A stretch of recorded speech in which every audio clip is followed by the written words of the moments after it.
Good morning dear students, welcome back to the class. आज हम पढ़ रहे हैं पार्ट 12 मार्केटिंग मैनेजमेंट का।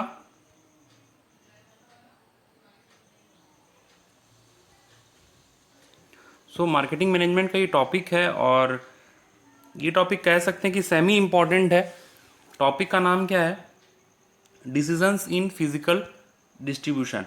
पार्ट 11 में अपन पढ़े थे प्लेस मिक्स के बारे में और आज अपन पढ़ रहे हैं decisions in physical distribution. Physical distribution, decisions in physical distribution का मतलब क्या है पहले सीख लें थोड़ा। मतलब हम फिजिकल डिस्ट्रीब्यूशन जब करेंगे, जब हम गुड्स को सप्लाई करेंगे कस्टमर तक, है ना। जैसे कि ये मैन्युफैक्चरिंग प्लेस है, फैक्ट्री है, फैक्ट्री से होलसेलर के पास जाएगा, होलसेलर से रिटेलर के पास और रिटेलर से कस्टमर के पास। ये अपन सीखे थे, है ना। तो गुड्स को जब अपन डिस्ट्रीब्यूशन करते हैं तो यही प्रोसेस होता है, यही चेन होता है। तो उस दौरान जो ये मिडिलमैन हैं और मैन्युफैक्चरर हैं, उनको किन बातों का ध्यान रखना चाहिए, किन पॉइंट्स को उनको अपने दिमाग में रखना चाहिए ये डिस्ट्रीब्यूशन करते वक्त। ठीक है, आई होप आपको समझ में आया होगा। वैसे टॉपिक सिंपल है और इससे पहले मैं आपको एक छोटा सा नोट दे दूं, इन्फॉर्मेशन दे दूं।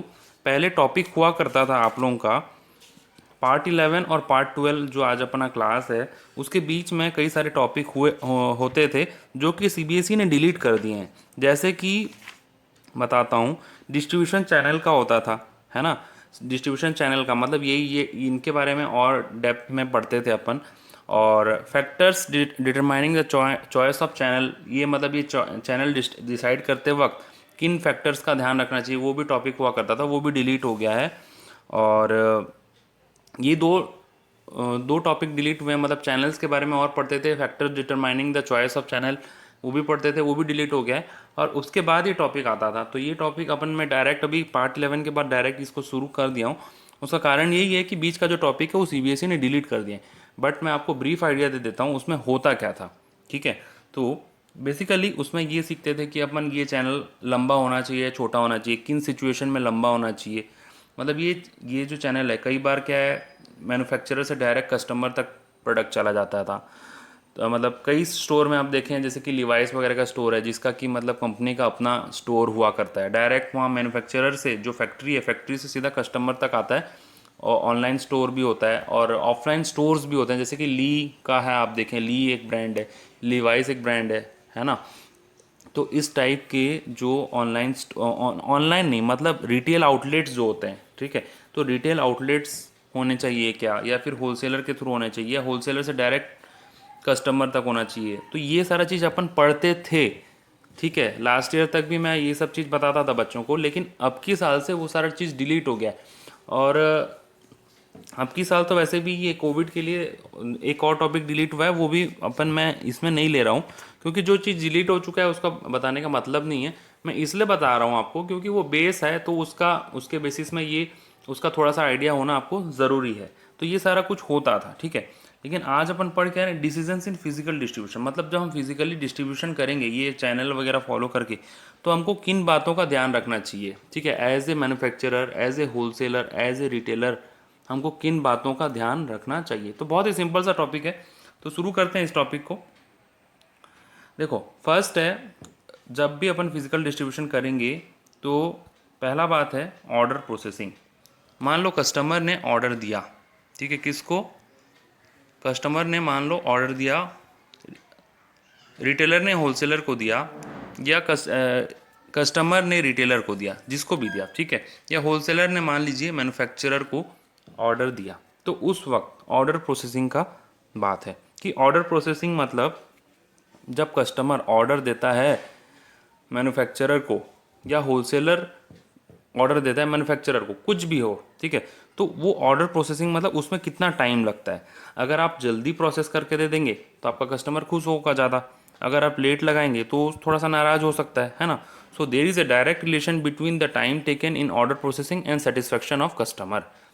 Customer will be satisfied when we will process our order in a early and quick manner, ठीक है। जब हम जल्दी प्रोसेस करेंगे तो वो उसका सेटिस्फेक्शन लेवल ज़्यादा होगा, जब हम डिले लगाएंगे तो वो कम खुश होगा, है ना। तो ऑर्डर प्रोसेसिंग वाला भी पॉइंट एक है जिसको कि अपन को फिजिकल डिस्ट्रीब्यूशन के वक्त ध्यान में रखना चाहिए।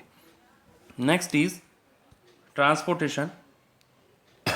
ट्रांसपोर्टेशन मतलब अपन पढ़ ही रहे हैं 11th क्लास से, जहाँ पे गुड्स प्रोड्यूस होता है वहाँ से सपोज ये दार्जिलिंग है, ठीक है। दार्जिलिंग में as we all know tea production famous है, ठीक है। अब ये टी जो है ये दार्जिलिंग में प्रोड्यूस हुआ, यहाँ से ये आया सीधा केरला, ठीक है। केरला आया तो यहाँ इसमें अब ट्रांसपोर्टेशन का रोल है ना भाई, ये उड़ के थोड़ी ना आएगा। अगर इसको ट्रांसपोर्टेशन प्रॉपर ट्रांसपोर्टेशन में नहीं लगाएंगे तो ऐसा थोड़ी ना गुड्स पहुंच जाएगा, है ना। तो यहाँ से गुड्स आ रहा है दार्जिलिंग से केरला तक, तो ट्रांसपोर्टेशन का भी रोल है। Transportation means physical movement of goods from place of production to the place where they are required. In fact Kerala क्या, ये हर जगह जाता है गुड्स, है ना। ऑल ओवर इंडिया में कंज्यूम होता है, इनफैक्ट इंडिया से बाहर भी जाता है। सो उस वक्त अपने को एक बात का ध्यान रखना चाहिए, transportation add value to the product but transportation involve cost.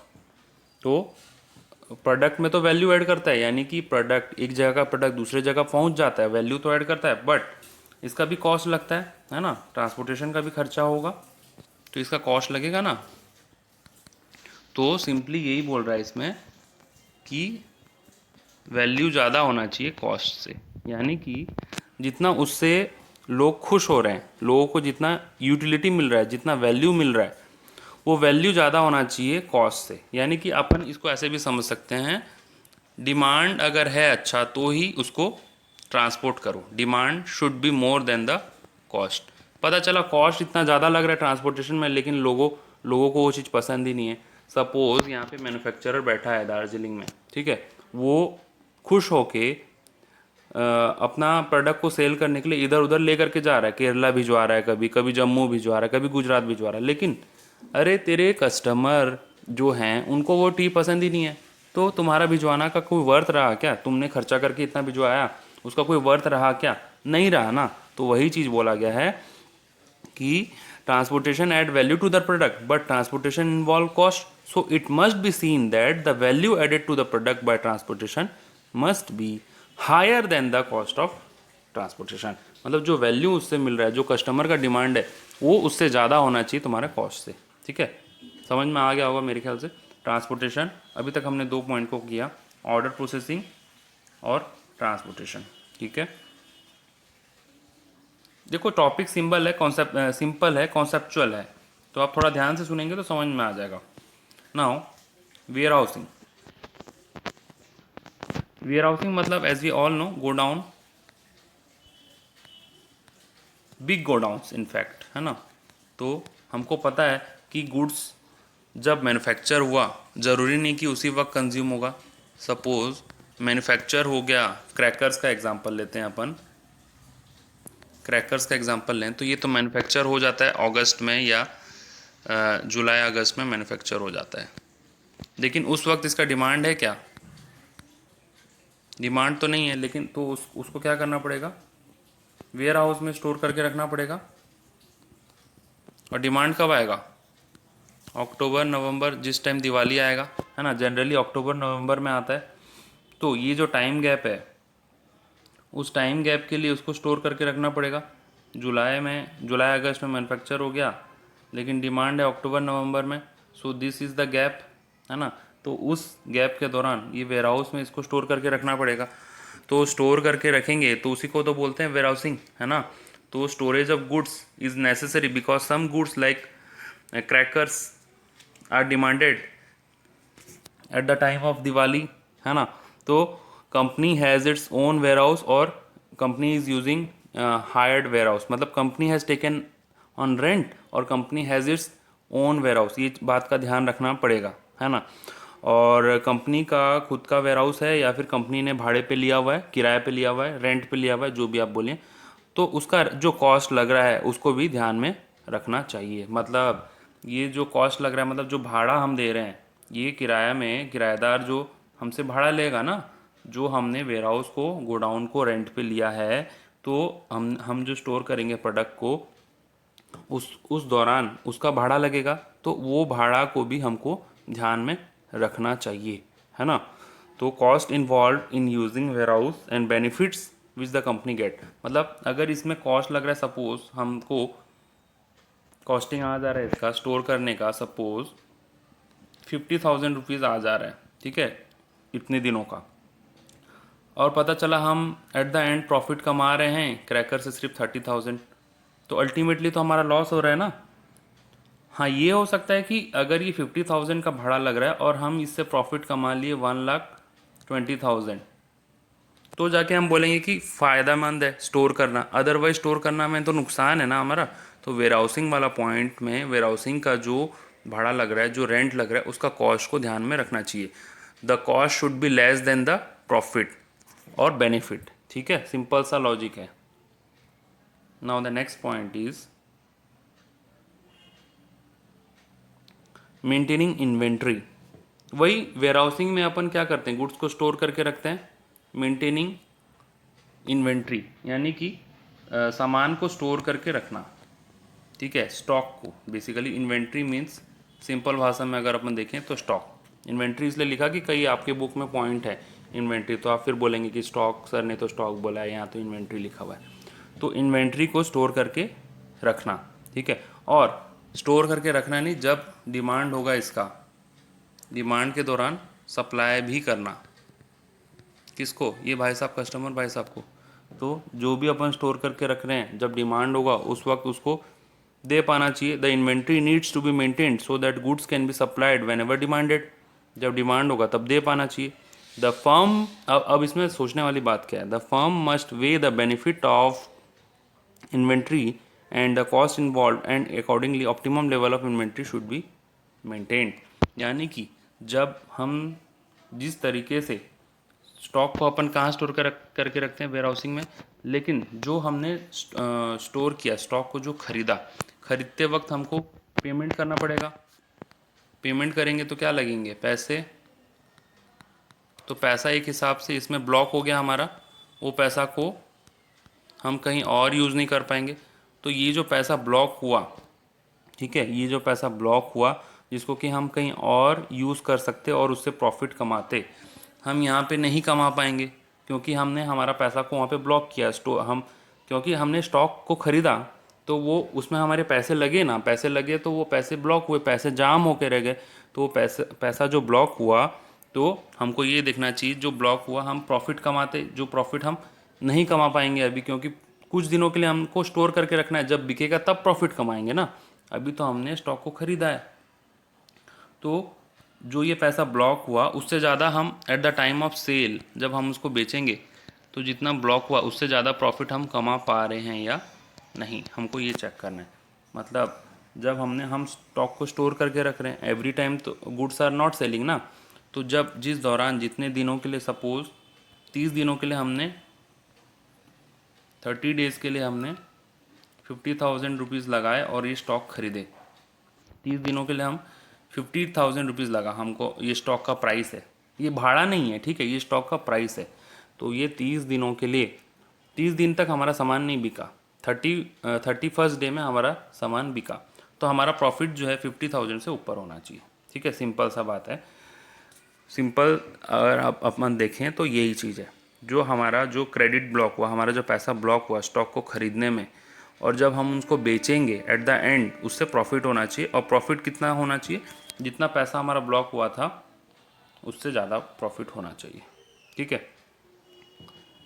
तो समझ में आ गया होगा इन्वेंट्री वाला पॉइंट। अगर डाउट होगा तो आप पूछ सकते हैं, ठीक है। अब इन्वेंट्री को मेंटेन करेंगे हम, वैसे तो फिजिकल डिस्ट्रीब्यूशन में हमको इन सारी बातों का याद रखना चाहिए, ध्यान रखना चाहिए, लेकिन जब हम इन्वेंट्री मेंटेन करेंगे तो कुछ और भी बातें होती हैं जिनको कि अपन ध्यान रखते हैं। जैसे कि कस्टमर सर्विस, यानी कि कस्टमर को हम किस टाइप से सर्विस देना चाहते हैं हम हमारे कस्टमर को। जैसे कि यहाँ रिटेलर है, वो कस्टमर को कैसा सर्विस देना चाहता है। अगर वो हाई सर्विस देना चाहता है, हाई सर्विस यानी कि एकदम अच्छा सर्विस, तो जब कस्टमर मांगा उसी टाइम उसको दे दो, उसी टाइम उसको सेल कर दो। सो वो हाई सर्विस में माना जाएगा, ठीक है, इमीडिएट, क्विक। तो क्विक सेल करते वक्त आपको स्टॉक ज़्यादा मेंटेन करना पड़ेगा। Stock should be maintain at a higher level, stock का लेवल बहुत ज़्यादा होना चाहिए, हर चीज़ का स्टॉक आपको मेंटेन करना पड़ेगा। अगर मान लीजिए आपको कस्टमर को थोड़ा मीडियम सर्विस देना चाहते हैं या लो सर्विस देना चाहते हैं, तो थोड़ा डिले भी होगा तो चल जाएगा, ठीक है। तो उस केस में स्टॉक का जो लेवल है वो लो भी होगा तो चलेगा, ठीक है। तो ये आपके ऊपर डिपेंड है कि आप कस्टमर को कैसा सर्विस देना चाहते हैं। कस्टमर सर्विस अगर आप हाई रखना चाहते हैं इस केस में जैसा है, तो आपको जल्दी स्टॉक देना पड़ेगा, और आप जल्दी स्टॉक तभी दे पाएंगे जब आपके पास वो चीज़ का स्टॉक मेंटेन होगा। और अगर आप मीडियम या लो सर्विस देना चाहते हैं, आपको लगता है कि कस्टमर थोड़ा सा दिन थोड़ा लेट करने से भी चलेगा कस्टमर को, तो थोड़ा डिले कर लीजिए तो भी चलेगा। तो वहाँ पे आप स्टॉक थोड़ा कम भी रखेंगे तो आपका काम हो जाएगा, ठीक है, समझ में आया होगा। सेल फोरकास्ट यानी कि सेल फोरकास्ट का मतलब ये है कि आपने एक प्रेडिक्शन किया क्या, कि सपोज़ नवंबर में मेरा सेल होगा 25,000 यूनिट, 25,000 यूनिट मेरा सेल होगा। आपने सेल फोरकास्ट किया, एक प्रेडिक्शन किया, एक अनुमान लगाया, ठीक है। तो उस हिसाब से अगर 25,000 यूनिट मेरा सेल होगा तो कम से कम मैं स्टॉक कितना मेंटेन करूं, 25,000 मेरा अनुमान है, तो कम से कम नहीं भी बोलेंगे तो 24,000 से लेके 26,000 के आसपास आप मेंटेन करेंगे ना। तो सेल फोरकास्ट के अकॉर्डिंग भी आपको स्टॉक मेंटेन करना पड़ता है। अगर आपका सेल फोरकास्ट यहाँ पे 25,000 की बजाय, यहाँ 25,000 की बजाय आपका सेल फोरकास्ट है 15,000, ठीक है, 15 है, हाँ ये 15,000, हाँ 15,000 है, तो आप यहाँ पे सेल स्टॉक कितना मेंटेन करेंगे, 12 to 16,000 मेंटेन कर लेंगे। तो सेल फोरकास्ट भी बहुत बड़ा फैक्टर है आपका स्टॉक को मेंटेन करवाने में। समझ रहे होंगे आप ये चीज़। Next, suppliers policy. अब ये सप्लायर का पॉलिसी क्या है, सप्लायर यानी कि अगर आप रिटेलर हैं तो आपका सप्लायर कौन होगा, होलसेलर। तो अगर आप रिटेलर हैं तो आपका सप्लायर कौन है, होलसेलर। तो ये होलसेलर का पॉलिसी क्या है, सप्लायर पॉलिसी क्या है, ये पॉलिसी आपको देखना पड़ेगा। अगर आपका सप्लायर 45 डेज़ में आपको पेमेंट कर देता है, 45 डेज़ में आपको सप्लाई कर देता है, यानी कि अगर आपने ऑर्डर दिया और 45 डेज़ के अंदर आपको सप्लाई मिलता है तो थोड़ा डिले ही है। इसी जगह अगर आपका ऑर्डर आते ही विद इन 1 to 2 डेज़ में सप्लायर सप्लाई कर देता है आपको प्रोडक्ट, तो आपको ज़्यादा स्टॉक मेंटेन करने का ज़रूरत नहीं पड़ेगा, क्योंकि 1 से 2 दिन के अंदर आपको आपका जो ऑर्डर है वो आपका पूरा मिल जाता है। सपोज़ रिटेलर ने ऑर्डर दिया और 2 दिन के अंदर अंदर उसका सप्लायर उसको स्टॉक दे देता है, तो उस केस में उसको स्टॉक मेंटेन ज़्यादा नहीं करना पड़ेगा। इसी जगह लेकिन अगर जो रिटेलर है उसने ऑर्डर दिया और 45 डेज़ के बाद देता है सप्लाई, कौन, होलसेलर या सप्लायर जो भी बोलें, तो उस केस में आपको स्टॉक ज़्यादा मेंटेन करना पड़ेगा, यानी कि रिटेलर को ज़्यादा स्टॉक मेंटेन करना पड़ेगा। So it's depend upon the suppliers policy, the stock should be maintained. एक दूसरा पॉइंट है कॉस्ट ऑफ मेंटेनिंग इन्वेंट्री।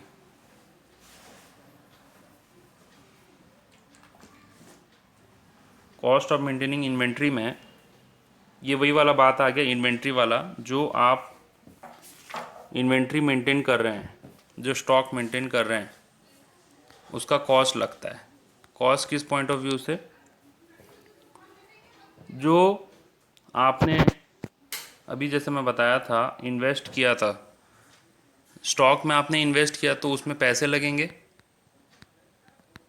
और पैसे ब्लॉक हो जाएंगे, ठीक है, क्योंकि उन पैसों को आप कहीं और यूज़ नहीं कर पाएंगे। कहीं और यूज़ करते तो आप प्रॉफिट कमाते, तो वो प्रॉफिट आप नहीं कमा पाएंगे। तो उन कॉस्ट को आपको ध्यान रखना पड़ेगा।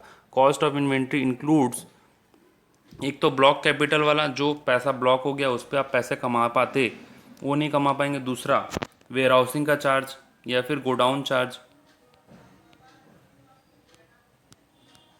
तो इन बातों का ध्यान आपको रखना पड़ेगा। आपका जो प्रॉफिट है, गोडाउन चार्ज और आपके जो पैसे ब्लॉक हुए, इन दोनों के प्रॉफिट से ज़्यादा होना चाहिए। एग्जाम्पल के तौर पे अगर मैं बोलूँ, गोडाउन चार्ज है आपका ₹15,000 और पैसे ब्लॉक जो हुए अगर कहीं और यूज़ करते तो आप प्रॉफिट कमा लेते सपोज 10,000, ठीक है। तो टोटल आपका 25,000 कॉस्ट आ गया, आपका कॉस्ट ऑफ मेंटेनिंग इन्वेंट्री आ गया आपका 25,000। So the profit should be greater than 25,000, ठीक है। तो ये हुआ आपका कॉस्ट। मेरे ख्याल से ये वाला कॉस्ट वाला पॉइंट आपको यहाँ वेयर हाउसिंग में भी आप पढ़े थे और मेंटेनिंग इन्वेंट्री भी पढ़े थे। तो ये दोनों का कॉम्बिनेशन है कॉस्ट ऑफ मेंटेनिंग इन्वेंट्री, जो कि मैं आपको यहाँ पे बता दिया। जैसे कि वेयर हाउसिंग का खर्चा है 15,000 रुपया एक महीने का सपोज, और उसी जगह एक महीने आप स्टॉक मेंटेन करते हैं तो आपका पैसा ब्लॉक होता है और वो पैसा कहीं और इन्वेस्ट होता तो आप कम से कम 10,000 रुपया कमा लेते। तो कुल मिला करके 25,000 रुपया हुआ। तो कम से कम आप जो एक महीने के लिए स्टॉक को मेंटेन करके रखे तो उसका कॉस्ट ऑफ मेंटेनिंग इन्वेंट्री कितना आ गया, 25,000। तो जो प्रॉफिट जब आप सेल करेंगे, कभी भी आप सेल करेंगे, सपोज एक महीने के बाद, 2 महीने के बाद कभी भी आप सेल करेंगे, तो आपका प्रॉफिट अगर 25,000 रुपये से ज़्यादा आता है तो आप प्रॉफिट में, अदरवाइज़ आप लॉस में। तो इन बातों का ध्यान भी आपको रखना चाहिए। सो ये था सारा discussion on physical distribution of inventory. Inventory को फिजिकली डिस्ट्रीब्यूशन के दौरान ये सारे दिक्कतों का सामना करना पड़ सकता है, ये सारे कॉस्ट को ध्यान में रखना चाहिए। अगर आप, सिंपल सा पॉइंट है कि लॉजिक इसमें कुल मिलाकर के पूरे टॉपिक में यही है कि जो आपका कॉस्ट है उस कॉस्ट से आपका प्रॉफिट ज़्यादा होना चाहिए। अगर प्रॉफिट आपका ज़्यादा हो रहा है उस कॉस्ट से तो आप स्टॉक मेंटेन करिए या फिर फिजिकल डिस्ट्रीब्यूशन में ध्यान उसी अकॉर्डिंग इन्वेस्ट कीजिए।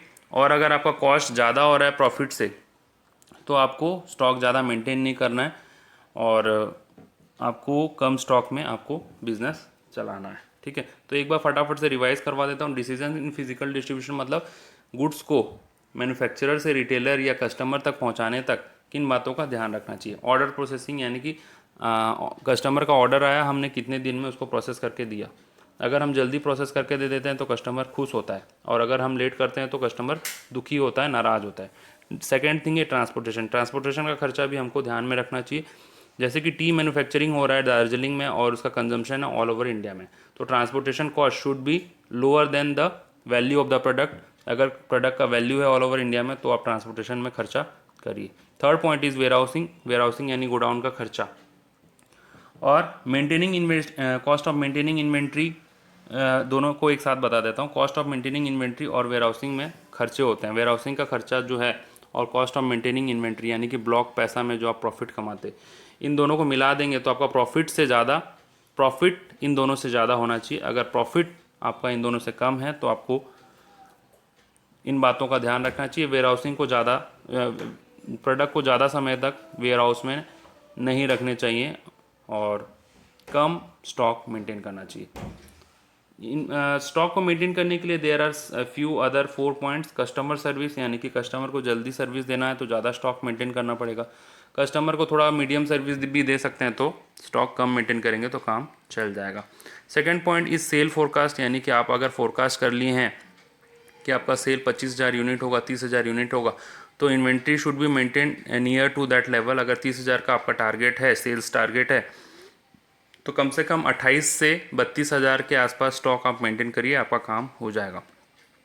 सप्लायर पॉलिसी यानी कि जो आपका सप्लायर है, सपोज रिटेलर के लिए, रिटेलर को कौन सप्लाई करता है सामान, होलसेलर, तो होलसेलर बना सप्लायर ऑफ रिटेलर। तो सप्लायर अगर आपको जल्दी प्रोडक्ट दे देता है, मांगते ही 1-2 दिन के अंदर अंदर दे देता है, गुड्स एंड कमोडिटी सप्लाई कर देता है, तो आपको स्टॉक मेंटेन करने का ज़रूरत नहीं है, क्योंकि आपको जब डिमांड होगा आप तुरंत सप्लायर को बोलेंगे और आप 1-2 दिन में आपको प्रोडक्ट मिल जाएगा। लेकिन उसी जगह जो आपका सप्लायर वो डिले करता है तो आपको स्टॉक मेंटेन करना पड़ेगा, क्योंकि आपके पास सपोज डिमांड आ गया और 45 डेज़ लगा दिया सप्लायर ने, तो आपका कस्टमर तो भाग जाएगा 45 डेज़ अगर आप उसको वेट करवाएंगे तो उस केस में आपको स्टॉक मेंटेन करना पड़ेगा। And the last point is cost of maintaining inventory, जो कि अभी अपन पढ़े वेयर हाउसिंग और फंड ब्लॉक्स में जो पैसे, मतलब स्टॉक को मेंटेन करने के लिए जो पैसे लगते हैं वो ब्लॉक होते हैं। अगर वो कहीं और इन्वेस्ट होते तो हम इतना प्रॉफिट कमाते। तो वेयर हाउसिंग का खर्चा है 15,000 और फंड ब्लॉकेज का जो हम कहीं और से प्रॉफिट कमा सकते थे 10,000, तो ये कुल मिलाकर के 25,000 हो रहा है। तो profit should be more than 25,000। So this was the discussion regarding decisions in physical distribution. I hope you all understood the topic. Thank you for watching this video. Have a good day. Bye bye.